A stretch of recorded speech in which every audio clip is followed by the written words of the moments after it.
என்னடா பால் வச்சு விளையாடிட்டு இருக்கேன்னு பாக்குறீங்களா?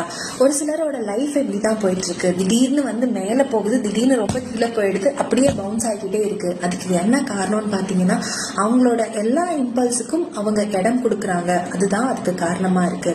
Hi, this is doctor Usha Nandini, psychiatrist from Thanjavur.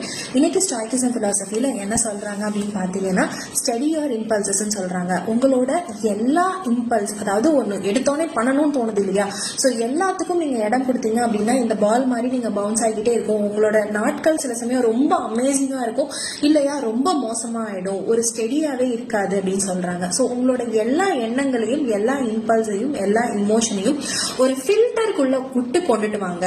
அந்த ஃபில்டரை மேம்படுத்த பாருங்க. அந்த ஃபில்டர் ஜஸ்டிஸா இருக்கலாம், அந்த ஃபில்டர் கண்ட்ரோலா இருக்கலாம், அந்த ஃபில்டர் பிலாசபியா கூட இருக்கலாம். அது என்னவா இருக்கணும்னு நீங்க முடிவு பண்ணுங்க.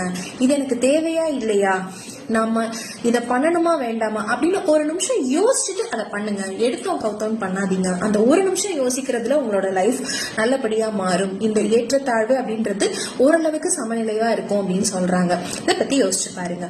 தேங்க்யூ.